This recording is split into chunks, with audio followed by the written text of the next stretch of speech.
Hello everyone and welcome to today's session. This is session 2 of the series Basics of ABAP by Discovering ABAP. I'm Jagdish Patil and I'm going to take you through the beginner's concept for object-oriented ABAP today. The learning resources for this particular topic you can find it on our website Discovering ABAP. Under this, you can go in the section of OOABAP or object-oriented ABAP, and you will be able to find the articles on this. Today, we are going to cover the concepts which are covered under Article 1 and 2, that is the introduction to ABAP class and working with ABAP class. All right, so let me begin by creating a program. So a class can be created either locally in a program or it can be created globally in SE24. So today we are going to focus on the local class and then probably in next sessions we will go to the global class as well. So I'll create a program. Let us say create and we will say this is a test object oriented ABAP program, and we will say this is an executable program. Click on save this program as a local object so that we don't have to give a package. So now we are ready to start creating a class. So before we start creating a class, let us see what is a class, right? So we can consider class as a representation of data. So that data is represented in a class in different sections.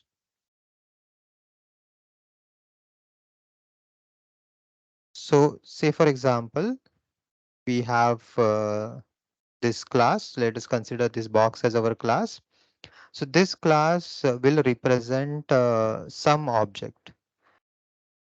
So by some object, I mean it can represent a business object like say a sales order. It can represent a person, which can be an employee or a user or a customer, a vendor. It can represent organizations. The organizations can also be created as vendors or customers.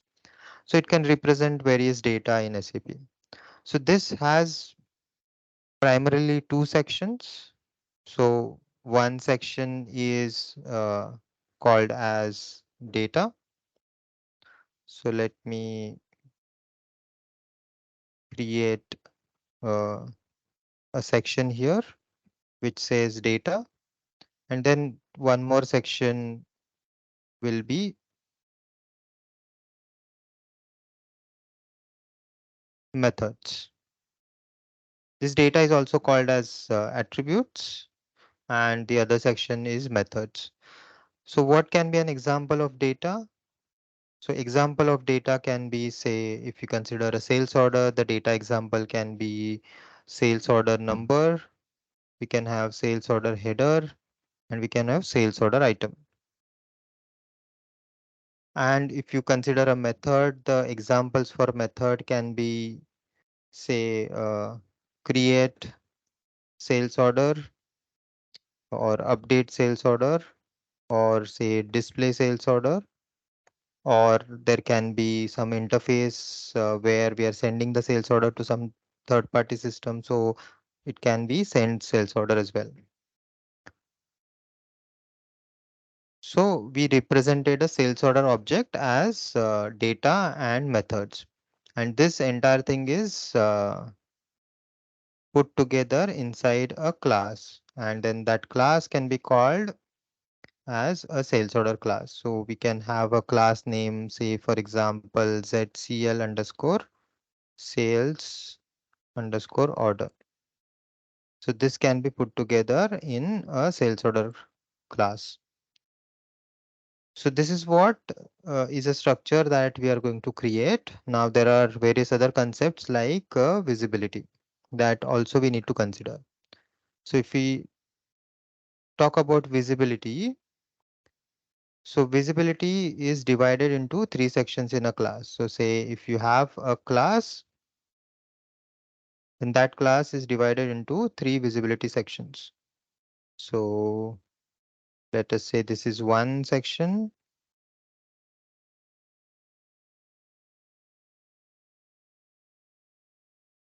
This section is called as public section. Then there is other section which is called as a protected section.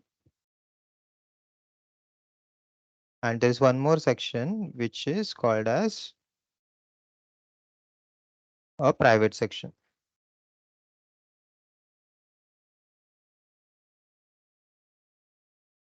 So whatever is there in this public section, so it can have the attributes like data and the methods. So let us say each of these sections can have these data and methods inside it.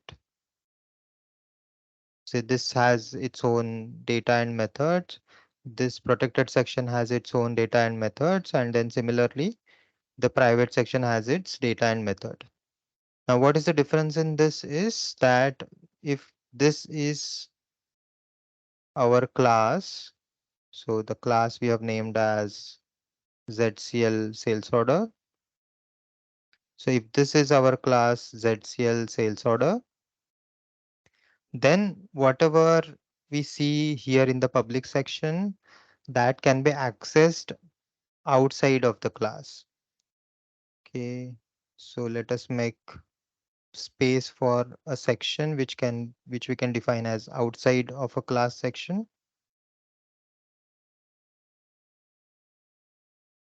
So let us say this is our custom program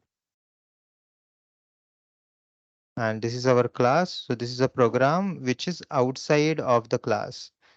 So from this program, if you want to access something, then we would be able to access whatever there is in public. So if we have some statement that is accessing this particular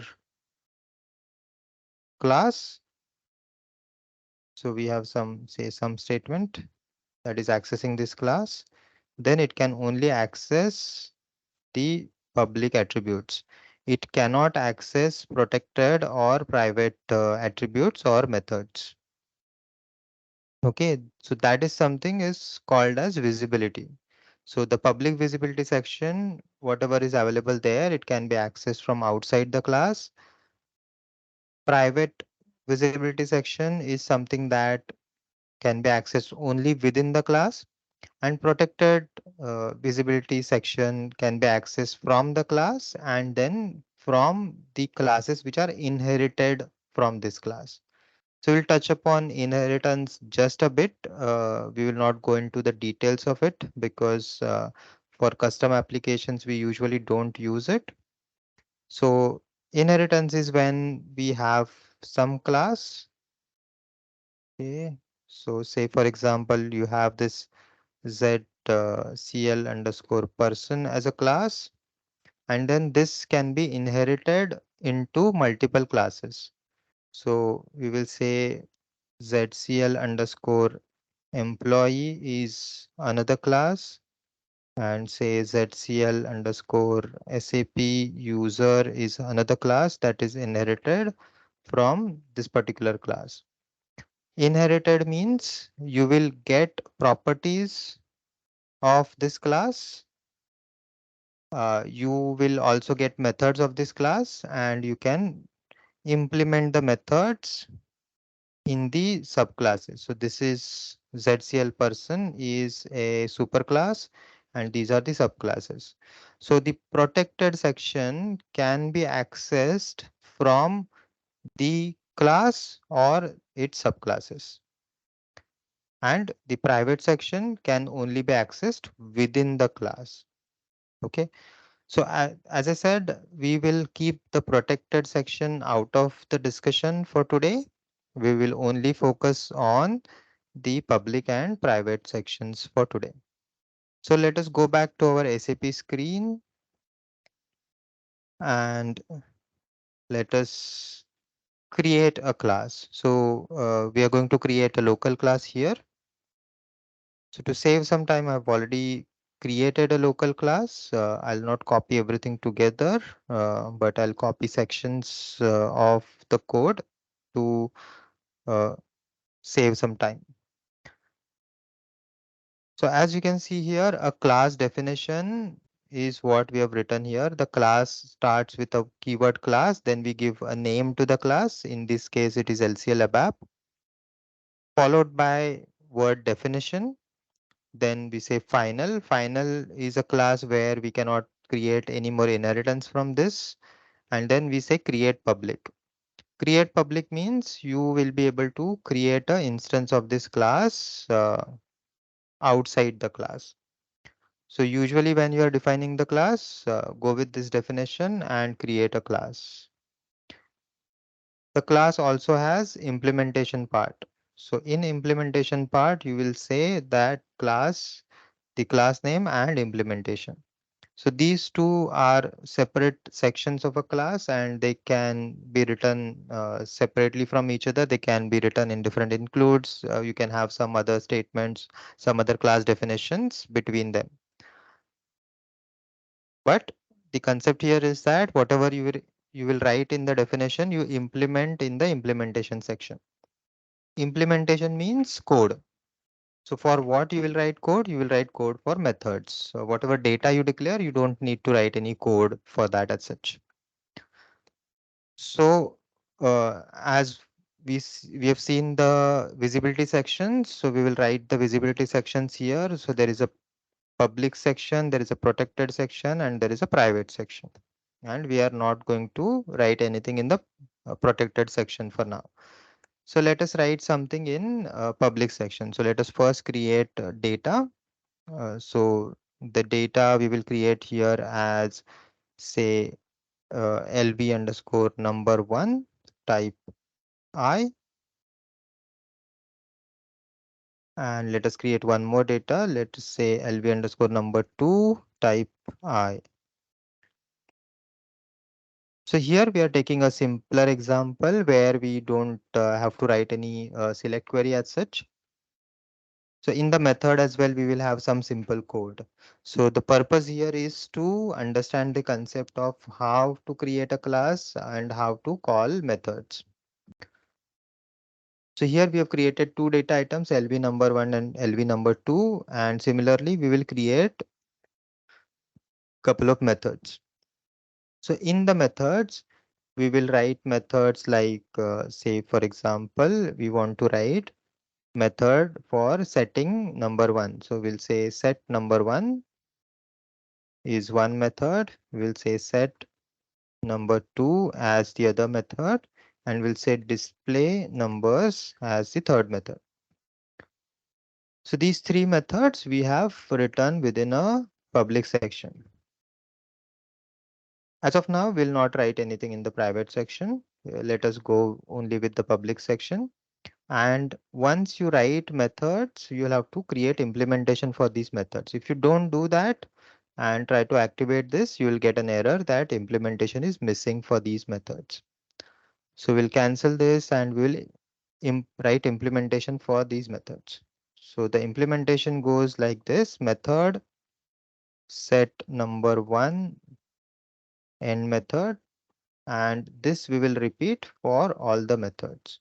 So method set number two, and then the third method is method display numbers.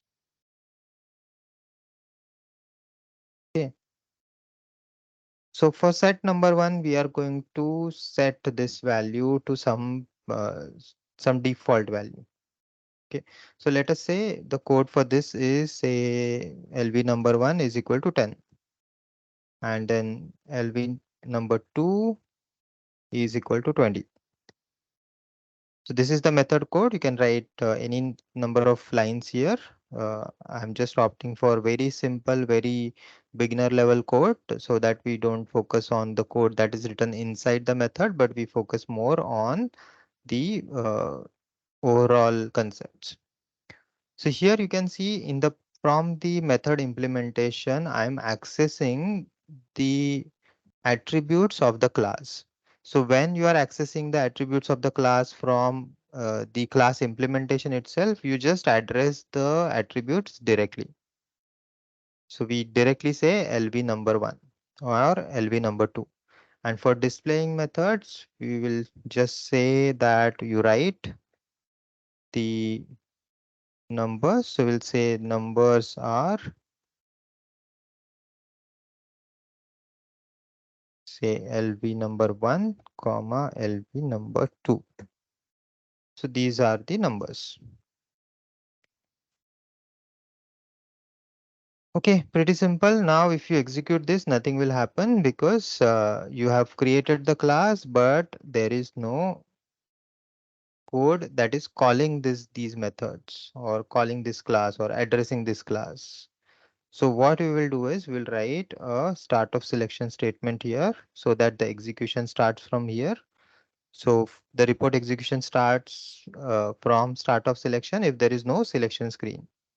So it will start from here and then we will write the statements to call this class. Now, as I have mentioned briefly earlier that when you are using this class, you'll have to create an instance of the class and then you can call the methods. So we will first create instance of a class. So instance of a class can be created in multiple ways. So there are two ABAP statements available for this. One of the statement is create object, which is used in the earlier code. Now, if you want to opt for the 7.4 plus syntaxes, you will rather use a keyword new instead of using the create object. But we'll see both the methods. So we'll say hello ABAP 1 type ref to LCL ABAP. So we have declared a object of a class and we'll instantiate that object using create object hello underscore ABAP 1.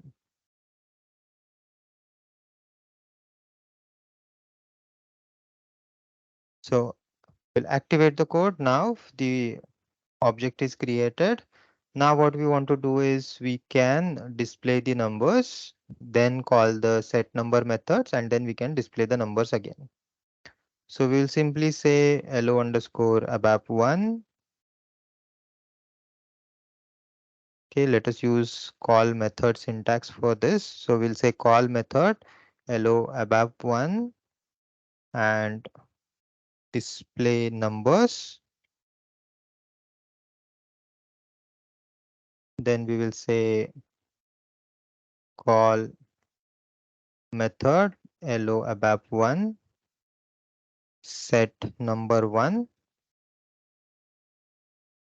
Then we will say set number 2 and finally we will call the display number again.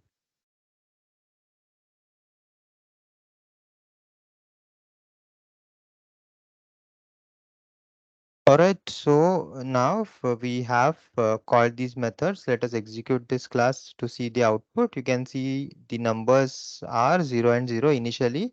Then we call those methods and then the numbers change to 10 and 20.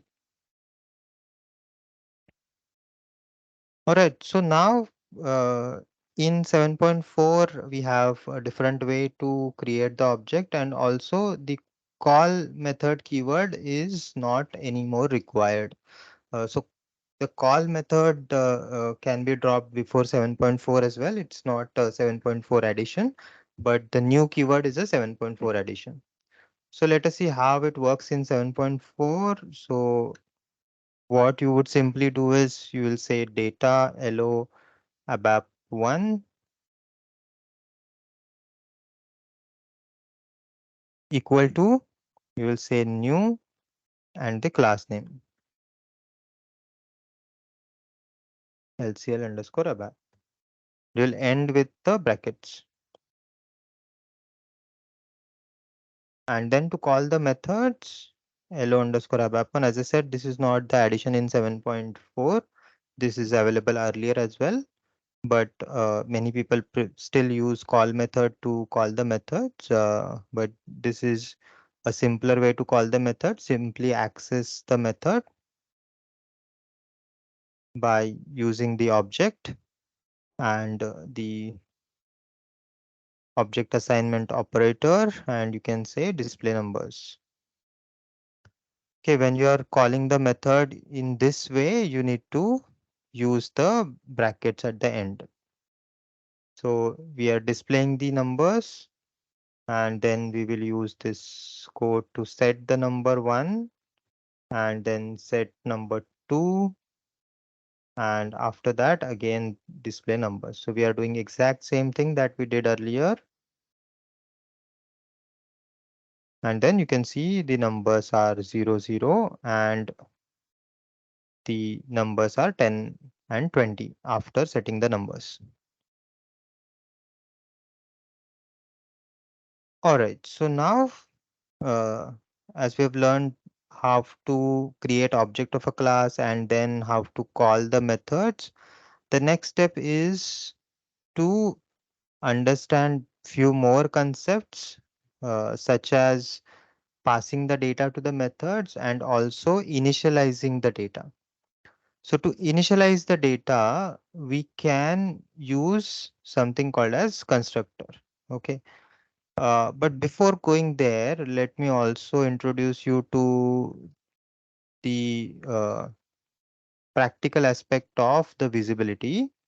That what happens here is that you can also access the public attributes from outside the class. So you can say here hello ABAP 1 and the number 1 LV underscore number 1 equal to 30.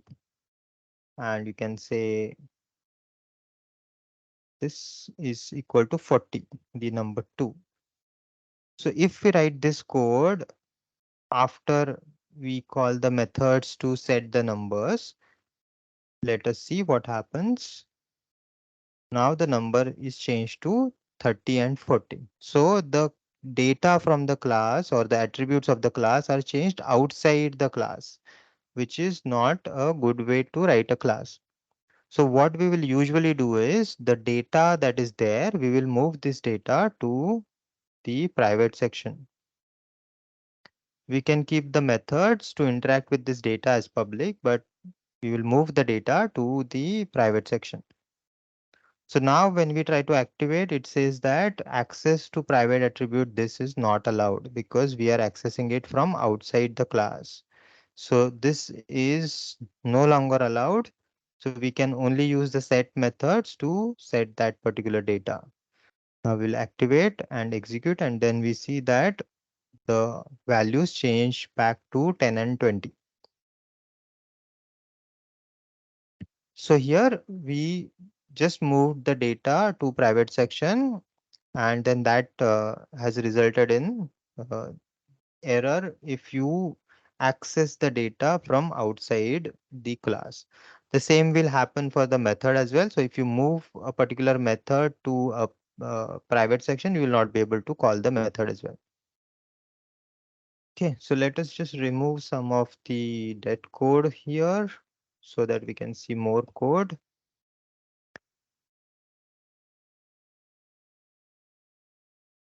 Okay, so an example of methods moved to the private could be, say, let us move these methods to the private. Okay, but if you do that, then you will need to create a method that is public and then that is calling the private methods uh, in turn. Okay, so instead of calling these two methods separately, what we will do is we'll just call one method, say set numbers here, and the set numbers is defined here. The set numbers has to be implemented as well. So we will create implementation of method set numbers and then end method. And inside this, we can call our private methods set number 1 and set number 2.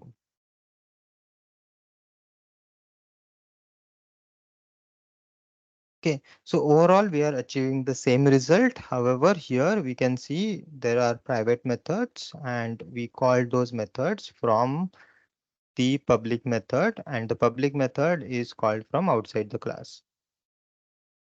We'll execute and see it's the same result.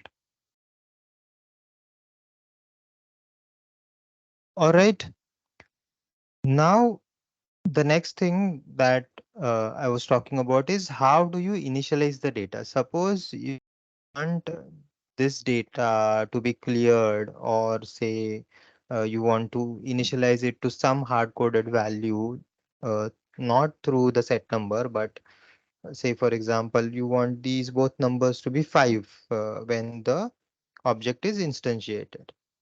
So then what you can do is create a constructor. So if you want to initialize the class data or perform certain action when you start the class execution, you can create something called as constructor. So we will add a constructor under the methods, and then you will have to implement the constructor as well, like any other method. So we'll say method constructor and method, and you will write the code within this. So let us say we write the code.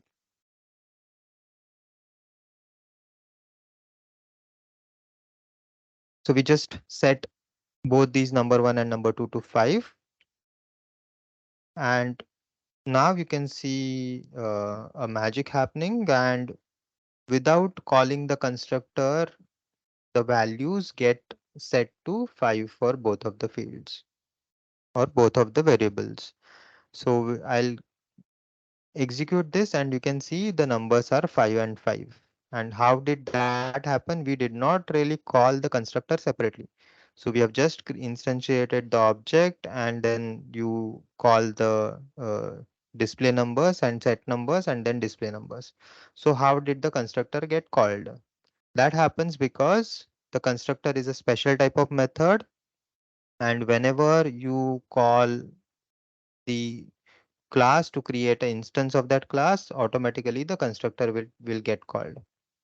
So we can simply put a breakpoint here and put a breakpoint in a constructor and see how it operates. So we can execute this. So it stops on this, and then I'm pressing execute F6 to go to the next statement, but it goes to the constructor. So as soon as you hit the statement to create instance of a class, it will go and call the constructor method. So here you can see the values are set to 5, and then it goes to the next methods and everything else is executed. So I'll just delete all breakpoint and save so that it doesn't go into the breakpoint or in the debug mode next time. So, and we can see the result now. So the constructor is a special method that is called when the object is instantiated. Okay, now what if we want to uh, pass some values to this constructor, right? Say we don't want it to hard code to 5, but something that the program will pass. In that case, we need to start creating parameters for these methods. So especially for the constructor. So let us create a parameter for a constructor. So what we will say is that instead of just the constructor,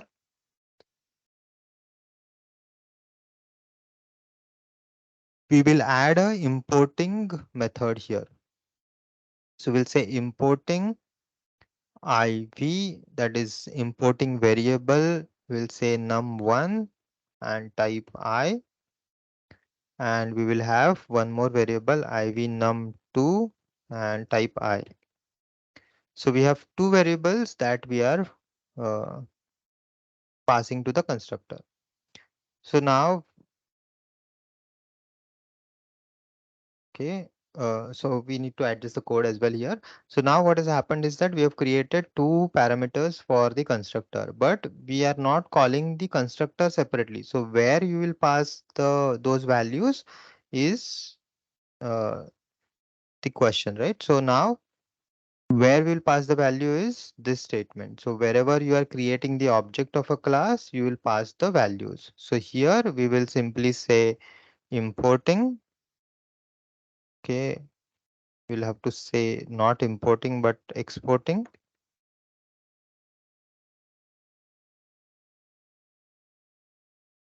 Okay, and the exporting keyword is only required if you are using create object syntax. So let me write that syntax again. Create object lo underscore abap 2. For that we'll have to also declare the data. So lo underscore abap 2 type ref to lcl underscore abap, and then we'll say create object this and exporting, and we'll say lv number 1 and iv number 2 is equal to, and you want to pass a different value. So say you want to pass 50 here and you want to pass 100 here. Okay, this is how you will do it in the older syntax. But in the new syntax, you can skip all this. You can skip the exporting keyword also, and you can simply pass these values. So you'll say iv num1 equal to 50 and iv num2 is equal to 100. Okay, so I'll just comment out this part. We'll activate and then we'll see the display numbers. So now we are passing these values. Now, since we are passing these values, we will also have to adjust the code to use those values which are passed. So instead of setting it to hard coded number 5, I'm setting it to whatever is received from the constructor or received from the object creation statement. So this statement passes 50 and 100. So that is what is received and that is what is the values set for these two numbers. So now we execute and we find that it is executed successfully. So you have the numbers 50 and 100 defaulted, and then you are setting it to 10 and 20. So similarly, we will say that why you are setting it to the hard-coded values, you should set it to whatever program passes. So you can do that as well. So similar to what we have done here, we can create importing parameters here. Okay, sorry, I copied it against data, it has to be against methods. So we'll say importing num1, iv num1 type I, importing iv num2 type I here, and similarly set numbers, importing these.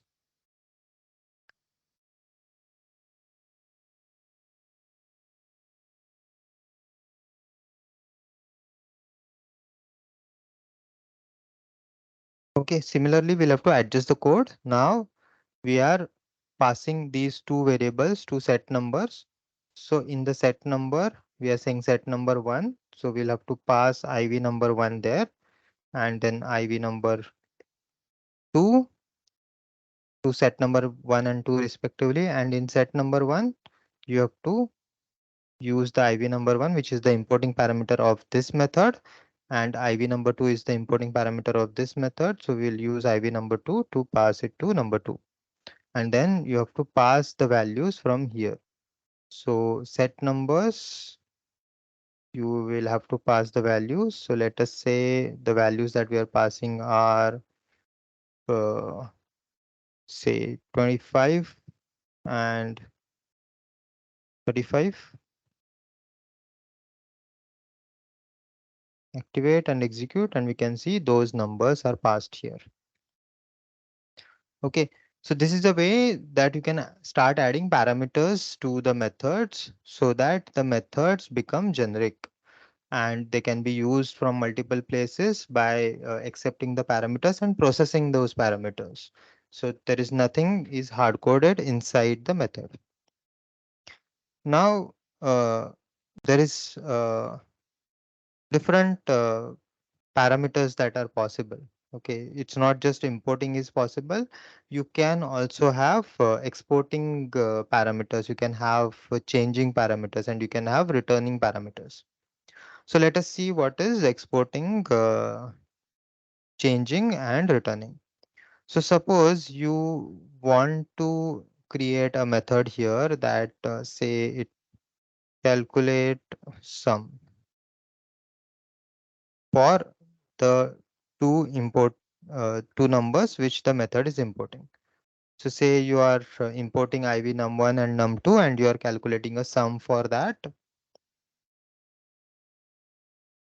So let us create this method. We will implement the method as well. Method calculate sum and method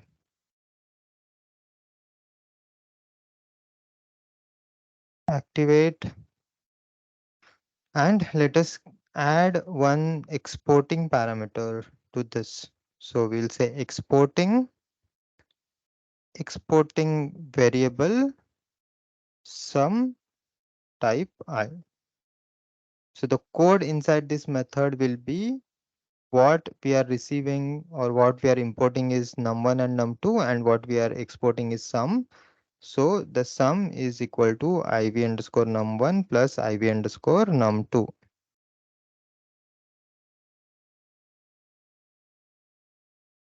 All right, so this method is ready. Now we can call this method from our program. So let us go to the program and let us comment out this code. For now, we will just say hello underscore ABAP1 calculate sum, and the sum that we are calculating has importing parameters importing. So let us use the same values iv num equal to 50 and iv num2 equal to 100, and then we will say exporting ev underscore sum equal to, we will have to create some more variable. So we'll say lv underscore sum.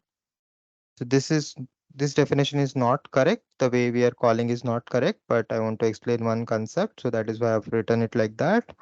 So data lv sum is type I. Okay. So now what we have done is that so let me just split the editor so we can watch the method definition and the code simultaneously. So I'll be on the calculate sum method definition, and here we will have the code. All right, so now calculate sum importing iv num1, iv num2, calculate sum importing iv num1, iv num2, but why it is not working? That is because the importing in method becomes exporting from the program, and exporting from method becomes importing in the program, right? Because there is one party which is exporting the data, that is why the other party can import. So that is program is exporting the data, so the method can import. Both cannot import the same variable or same parameter. So one has to export, other has to import, uh, and so on. So here instead of importing, we will write exporting from the program definition, and instead of exporting, we will write importing from the program side. So now it doesn't show any error, uh, and we will execute. And here we can just write the sum is LV sum.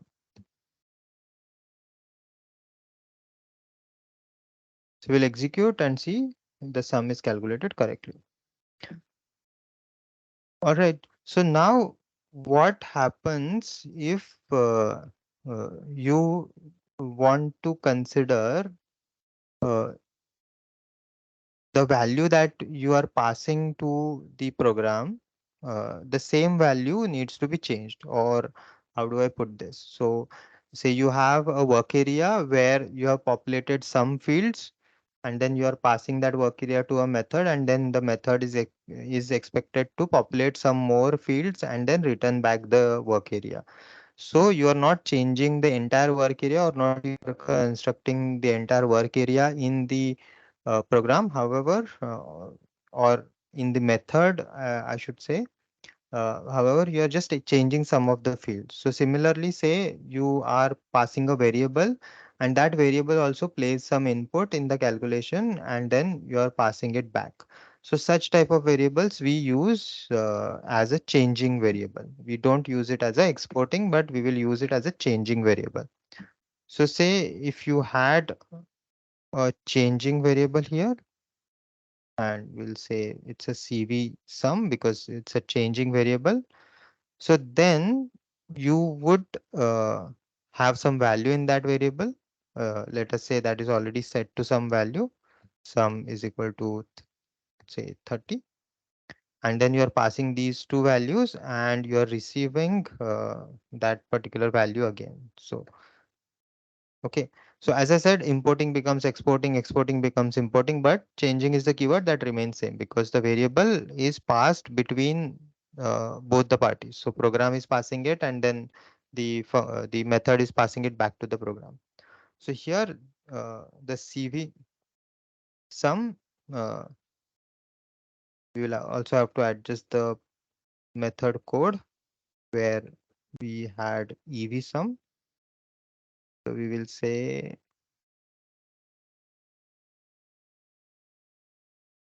CV underscore sum equal to this. Now the CV underscore sum can also play some part in it. So we let us use that variable as well. And then when we execute, we can see the 30, that number that is set for the CV sum plays a part, and then the total is 30 plus 50 plus 100, that is 180. If you had a different number, say if you had 100, then the result would be 250. All right. So that is how the changing variable works. Now you can see the method is written like this, but if instead of using a changing or a importing, if you can write methods just using returning variables and importing variables. So importing and returning only, the method will become a functional method, something called as functional method. So functional method is something that can be used at an operand position. Okay, so I'm throwing some jargons at you, but I'll explain through example.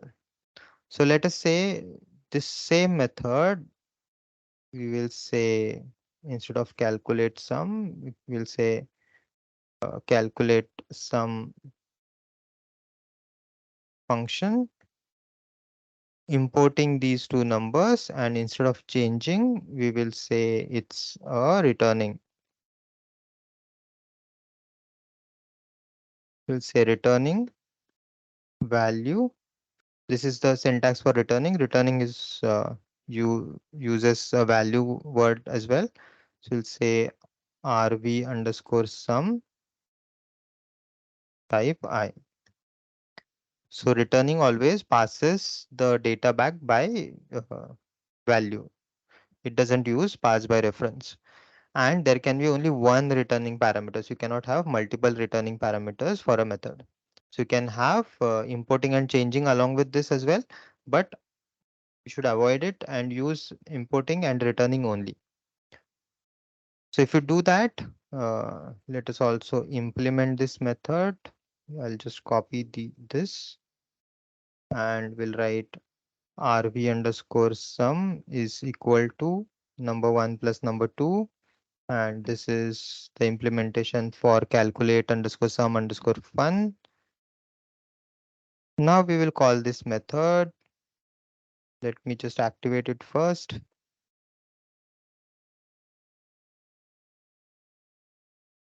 Okay, I made a typing error here. Instead of sum, I write sim.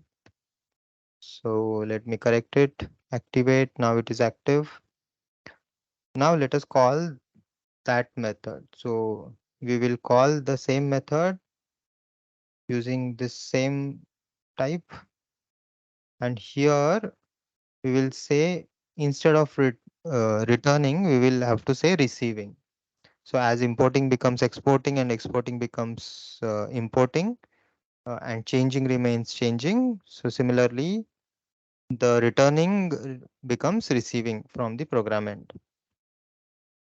So then you get this and then you write the sum. So for the first part, the 100 is calculated because it's a changing.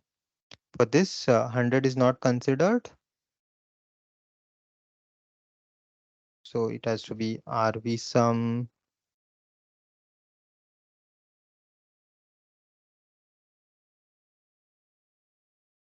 Okay, so the function, the method name also have to update.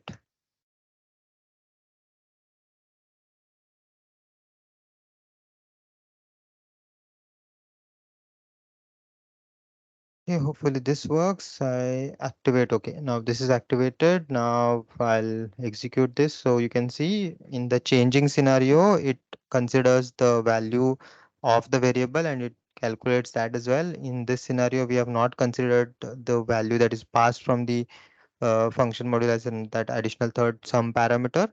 It is just considering the number one and number two, and it is calculating the total. Okay, so this is the returning method. Now you will say that it's nothing special. It's the same thing. It's just you are changing the parameter name. There is nothing different that is happening here. However, there is possibility. So what is the possibility is that you can write uh, this method in a different way. So let me just comment this part here and I'll show you how it can be written in a different way that you can use this. You can drop the receiving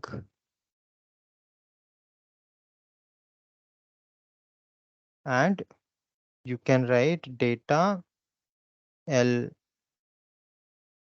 underscore sum equal to this, and I'll use sum one because this is already declared here. So I'll say this. And the next factor is that you can drop the exporting keyword as well. So you can write the method like this. So you can see that similar way we wrote the constructor call or the instantiation call, the method is written in similar way. We'll execute and you can see the sum is calculated. So this way of calling works and you can see that you have to write less keywords here. That is one of the benefit. Other benefit is that you can use this in the operand position. That is what I said earlier, that you can use this in an operand position. What do you mean by operand position? Let us get this in one line so that it looks even better. So you can use this particular method call at an operand position. What is an operand? Operand is something on which you operate. So the write statement operates on these operands. So this is a hard-coded one. This is another operand. So we will replace that with our function call. So you can put the function call within other statement and then you can see the sum is written.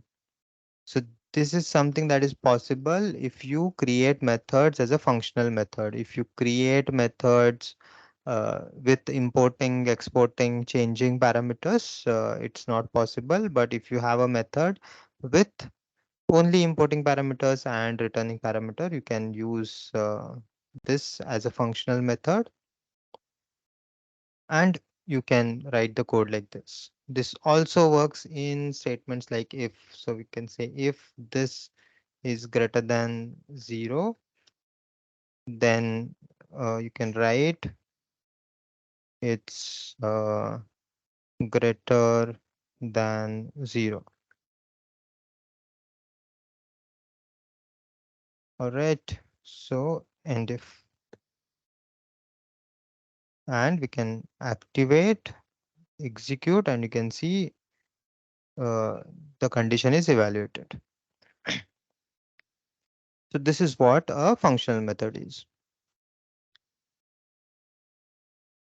So now you have understood how to create a class, how to define a class, how to implement the class methods, where what are the visibility section, where you should write data, where you should have your methods, what happens if you have a private method, what happens if you have a public method, how to create object of a class, and how to call the methods.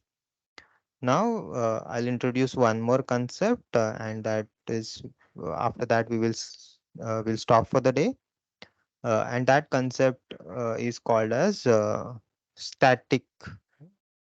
So whatever we have done so far is called as instance. So these are all instance methods, and we will create a static method. So the difference in static and instance is instance method has or instance attributes uh, are associated with instance, and static attributes are associated with a class. So let us say, for example, we'll create one more slide here. So let us say you have a class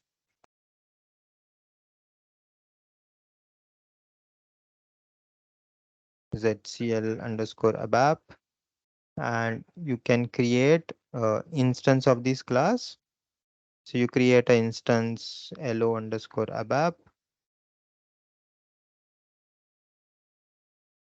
and inside this say you have a data LV underscore num1. So in this instance, the LV underscore num1 can have some value. Say it has a value 10. You can create one more instance, LO underscore ABAP. Say this is ABAP1, say ABAP2. So, and this can have a different value. Say you create one more instance, which is say ABAP3, and it can have a different value. Okay. But if it's a static variable, which is called as class data, so we can say class dash data LV underscore stat1.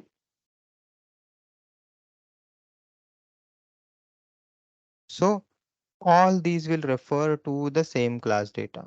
So we will say LV underscore stat1. It's a variable that can have only one value. There will not be different values per different object. So say the stat1 is recording count of the variable. So or count of the objects created in the program. So right now we created three objects. So this will have a value 3. So that is the static variable. So static variable is for class, the instance variable is for instance. Similar concept goes for the instance method, the and static method. So if you want to access the static method, you use the class. If you want to access the instance method, you use the object of a class. So here we can create a static method. So how do you create a static method? So you can say class dash data for creating a static data. So let us say it is a number of objects and type I. So this is a static data that is created, and we can say class methods. So set number of objects, and we can say get number of objects, and we will use returning number of objects type I. Okay, so this is a static attribute and this is a static method.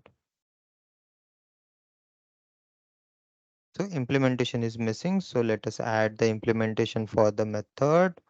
So we have added two methods. So I'll add implementation method, set number of objects, and method.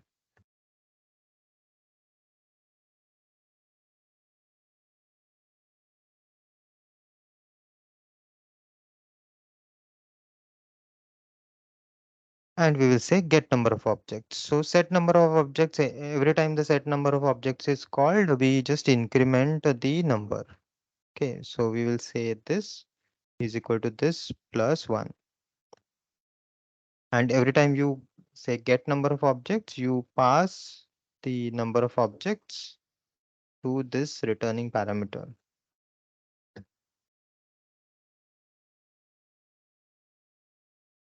Okay, and now how do you call this? So every time, say you create an instance of a class, so you created this instance. So let me just remove some of the dead code. So okay, I'll remove all this. Okay, so you created instance of this class here, and so the next thing that you can do is LCL underscore ABAP and set number of objects. So you have created an instance. You can create one more instance like this. You can say hello ABAP2 and say there are some different values that we are passing here, and then we are again setting the number of objects. And then you can get the number of objects using similar method. So notice the difference in the way that we are calling the methods. The instance method is called with dash and this operator with the object name. And the static method is called with equal to and greater than this operator and with a class name. So LCL underscore ABAP, and we will say get number of objects, and we can write this. So because it's a functional method, it only has a returning parameter. It doesn't have any importing parameter, so you don't need to pass anything. So you can just write the number of objects. And then we execute, and you can see the number of objects are 2. Okay. Now you can ask a question that when we are instantiating the object, the instance constructor or the constructor gets called. But how do we initialize the static attributes there? So for static attributes as well, you want to initialize them, you have a constructor. Okay, that is also a class constructor. So instead of just constructor, we will say class underscore constructor, and then I don't want any importing parameters here, but along with this constructor, I can implement a class constructor. We'll say class underscore constructor end method, and we have say clear number of objects. So we are setting the number of objects to 0, and then we execute, we get the same result. It is anyway initialized to 0, but if you want to just ensure that it gets called and then the objects are initiated, you can do that. Now, if you put a breakpoint here and call it, you will be surprised that because say instance constructor is gets called when you are instantiating the object. So the for the first time, right? So the static constructor, there is a misconception that the static constructor gets called when you use the static method for the first time. Okay, but static constructor or static is for the class. So static constructor is for the class. It is not for the static attributes only. It is for the class. So whenever a class is accessed for the first time, it will be called. So let us just put a breakpoint here and then execute, and then we can see that the class constructor is called, and from where it is called, let us just come out of it, and you can see it's still at the first statement. So as soon as the class is accessed for the first time, the static constructor is called. The next one would be the instance constructor, and then the other methods will be called. Okay, so you can get more information about this or from this particular code. So there is another class that I've created where it says the constructor is called, instance method called, static constructor called. So every time a constructor or a method is called, it just writes that data, and then say we will just comment out all the code and let us call the instance method, then let us call a static method, and yeah, and let us execute. And you'll see that first the static constructor gets called, then the constructor gets called. There is a spelling mistake there, but just ignore that. And then instance method is called, and then the static method is called. If you don't have instance at all and you are just calling the static method, then still the static constructor is called and then the static method is called. So every time in any way, if the class is accessed, the static constructor will get called. And if you are creating instance of a class, then the instance constructor will get called.